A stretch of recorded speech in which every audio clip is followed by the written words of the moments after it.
북한이 오늘 대륙간 탄도미사일 ICBM을 발사했습니다. 북한이 스스로 약속했던 발사 유예 조치, 이른바 모라토리엄 철회를 시사한 지 2달 만에 레드라인을 넘은 만큼 큰 파장이 예상됩니다. 취재기자 연결해서 자세한 내용 알아보겠습니다. 한현희 기자. 네, 통일 외교 안보부입니다. 네, 북한이 쏜 미사일이 ICBM으로 확인됐군요. 네, 그렇습니다. 합동参谋본부는 북한이 오늘 오후 2시 34분쯤 평양 인근의 순안 일대에서 동쪽으로 장거리 탄도미사일 한 발을 발사했다고 밝혔습니다. 비행거리는 약 1,080km, 고도는 6,200km 이상으로 탐지됐고 세부 재원은 한미 정보당국이 정밀 분석하고 있다고 전했습니다. 군은 이 장거리 탄도미사일을 대륙간 탄도미사일 ICBM으로 추정했습니다. 북한은 앞서 지난달 27일과 지난 5일에도 한미가 신형 ICBM 성능 시험으로 평가한 탄도미사일을 발사했습니다. 이후 지난 16일 또다시 비슷한 기종으로 추정되는 발사체를 쏘아 올렸지만 초기에 공중에서 폭발하면서 발사에 실패했는데요. 그런 만큼 오늘 발사는 당시 발사 실패를 만회하는 동시에 신형 ICBM 추가 성능 시험을 위한 발사일 가능성이 커 보입니다. 북한이 스스로 약속을 했던 발사 유예 조치, 그러니까 모라토리엄이 깨진 거죠? 네, 비행거리가 최대 15,000km에 이르는 ICBM은 미국 본토까지 타격이 가능해서 미국은 북한의 ICBM 시험 발사에 민감하게 반응해 왔습니다. 북한은 지난 2018년 4월 비핵화 협상에 나서면서 핵실험과 ICBM 발사 유예 조치, 이른바 모라토리엄을 선언했는데요.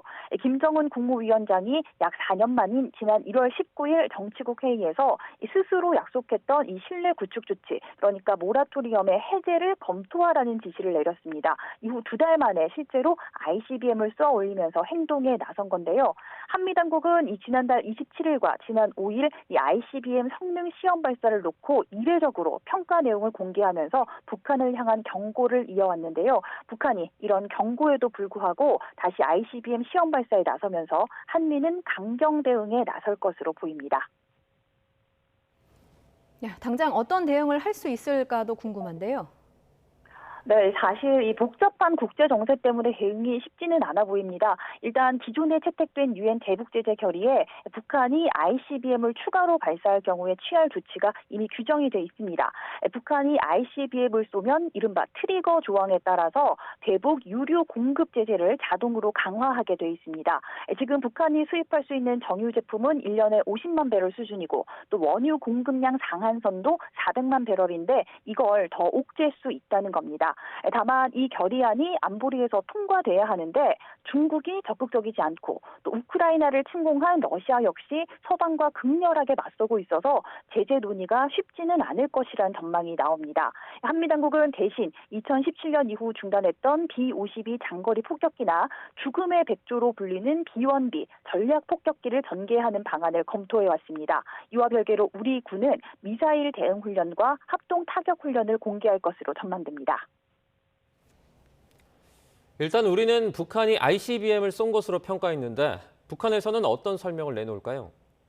네, 북한은 보통 미사일을 쏜 다음 날 어떤 미사일을 쐈고 또 그것으로 무엇을 확인하려고 했고 결과가 어땠는지를 관영 매체를 통해서 보도하고 있습니다. 앞서 말한 것처럼 북한은 한미 당국이 신형 ICBM인 화성 17형을 시험 발사한 것으로 판단한 19번째 발사에 대해서 정찰 위성을 쏘기 전에 중대한 시험을 한 것이다. 이렇게만 발표한 바 있습니다. 그리고 그 이후에 김정은 국무위원장이 국가우주개발국가 서해 위성 발사장을 방문해서 다량의 위성을 자각 배치하겠다고 밝히고 또 우주강국의 꿈과 포부가 있다 이런 발언을 했는데요. 이런 일련의 과정을 보면 북한은 이번에도 정찰 위성과 관련한 시험 발사를 했다라고 주장할 가능성이 커 보입니다. 북한의 미사일 발사는 다음 달 김일성 생일 110주년을 기념하기 위한 것이라는 평가가 많은데요. 추가 발사 가능성도 제기된다고요? 네, 북한이 주장하는 대로 정찰 위성이 됐든 ICBM이든 이 성공을 위해서는 추가 성능 시험이 더 필요하다는 관측이 많습니다. 또 추가 성능 시험 발사가 아니더라도 지금까지는 이 정상 각도로 발사하지 않은 만큼 최소 한 차례 더 발사 가능성이 있습니다. 미사일 발사와 더불어서 다음 달 김일성 생일 110주년을 앞두고 북한이 대대적인 행사를 준비하는 정황도 포착되고 있습니다. 위성 사진에 평양 미림 비행장 일대에 병령이 직결한 모습이 포착된 데 이어서 이번엔 차량 600여 대 이상이 집결한 모습도 찍혔는데요. 열병식 예행 연습을 하는 것으로 추정되는데 이 준비 정황을 봤을 때 이번 열병식 규모가 꽤 클 것이라는 전망이 나오고 있습니다. 지금까지 통일 외교 안보부에서 YTN 한현입니다.